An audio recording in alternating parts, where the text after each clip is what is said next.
মাহফুজুল্লাহ ভাইদের মতো হিরো খুব কম। আমাদের বাংলাদেশের আমরা ফলস হিরোকে ওয়ার্শিপ করি।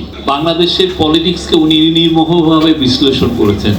বাংলাদেশে গত শেখ হাসিনার ফ্যাসিস্ট রেজিমে যখন মানুষজন সাংবাদিকরা সত্য কথা ভুলে গিয়েছিলেন, উনি সত্য কথা বলতেন। পারা খুব মুশকিল, কারণ ওনার মিনিমাম ৫-৬ দশকের হিস্ট্রিটা মুখস্থ ছিল। একটা নবীন সাংবাদিক, নবীন একজন দালাল সাংবাদিক যখন ওনার সাথে ডিবেটে আসতেন, দেখা যাচ্ছে যে বেচারার অবস্থা খারাপ হতো। আমরা যেই সময়টার কথা বলছি সেই সময় মাহফুজুল্লাহ ভাই অনন্য ছিলেন। অনেকে আমরা দেখেছি, অনেকে এইখানে প্রেস ক্লাবের সামনে অনেকে প্রোটেস্ট করেছেন, অনেকে দূরে থেকে ফেসবুকে অ্যাক্টিভিজম করেছেন।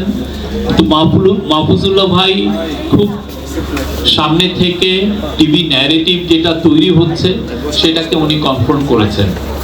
উনি যে সাকসেসফুল কতটা হয়েছেন সেটা পরের বিষয়, তো যে উনি যে ডিফাই করছেন, আমি জানি না আপনার ন্যারেটিভ আমি নিব না, আপনি যে ন্যারেটিভটা ইম্পোজ করতে যাচ্ছেন আমি সেটার মধ্যে ফ্ল দেখছি, সেটার মধ্যে ভয়ঙ্কর রকমের দুর্গন্ধ দেখছি। এই যে এটা যে বলে ফেলা, এটা তো বাংলাদেশে সত্যিকার অর্থে মেরুদণ্ডওয়ালা সাংবাদিক পাওয়া খুব মুশকিল। আর বাংলাদেশের ইতিহাসে সাংবাদিকরা সত্যিকার অর্থে পাওয়ারফুল পিপলের সাথে কলিউশনের হিস্ট্রিটাও খুবই বাজে। আপনারা দেখেছেন বছরের পর বছর সাংবাদিকরা ডিইউজে, বিএফইউজে বিভিন্ন সাংবাদিকদের ওনারা লিডার হয়েছেন।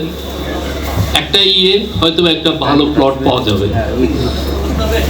আমি ইনকাম করে তো অত টাকা কামাতে পারবো না, আমার মেধা দিয়েও আমি সেই জায়গায় যেতে পারবো না। তো বেস্ট ওয়ে হচ্ছে যে দেখি না রুলিং পার্টির সাথে আমরা একটা দোসর রুলিং পার্টির কাছাকাছি আসি, এসে তার থেকে কিছু আদায় করা যায় না। আমি একজন সাংবাদিক লিডার, আমি শুনেছি উনি 150 কোটি টাকার সম্পত্তি করেছিলেন জাস্ট এইভাবে প্লটগুলো করে। তো সেই জায়গায় মাহফুজুল্লাহ ভাই ব্যতিক্রম ছিলেন। প্রথম থেকেই ওনার খুব চোজেন কিছু এরিয়া ছিল। উনি প্রথমত তো কমিউনিস্ট, আমি বলবো যে উনি কোল্ড ওয়ারের একটা সন্তান, যে কোল্ড ওয়ারটা ওনাকে শেপ করেছে। সেখান থেকে উনি বেরিয়ে এসে বাংলাদেশের পলিটিক্সকে উনি নির্মোহভাবে বিশ্লেষণ করেছেন। ওনার খালেদা জিয়ার উপর যে বইটা, ওনার লাস্ট যেটা বইটা, একটা মাস্টারফুল ওয়ার্ক।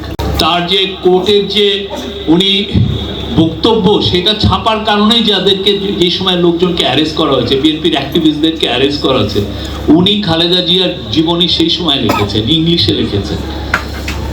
এবং উনি সেই সময় যে প্রেডিকশন করেছেন যে উনি আরো স্ট্রঙ্গার হয়ে ফিরে আসবেন খালেদা জিয়া, সেটা হয়েছে। মাহফুজুল্লাহ ভাই সেটা দেখে যেতে পারেন নাই, বাট সেটা কিন্তু হয়েছে, বিকজ ওনার ওই দূরদর্শিতা সেটা ছিল। আমাদের বাংলাদেশের আমরা ফলস হিরোকে ওয়ার্শিপ করি। আমাদের জার্নালিস্টদের মধ্যেও আমরা ফলস হিরো খুঁজি, যে ইনি ওনার উপরে সমস্ত ফুল দিয়ে বর্ষণ করি। মাহফুজুল্লাহ ভাইদের মতো হিরো খুব কম। প্রচুর তারা স্কলাস্টিসিজমে তারা এক্সপ্লেন করেছেন, এবং ওনাদের লেখা সারা জীবন আমাদেরকে পথ নির্দেশনা করে। ওনার বিচিত্রার লেখা, ওনার সাংবাদিক হিসেবে এনভায়রনমেন্টাল জার্নালিজমের ওনার লেখা, ব্রিলিয়ান্ট লেখা। এবং ওনার যেগুলো টক শোতে যেগুলো আমরা এখনো পাই, ওনার আর্গুমেন্ট, যেভাবে উনি আর্গুমেন্ট পেশ করা, যে কোনো ইয়াং সাংবাদিকের জন্য হি ওয়াজ এ লাইক বিকন, সবার জন্য। আমরা বাংলাদেশে আমাদের আরো অনেক মাহফুজুল্লাহকে দরকার।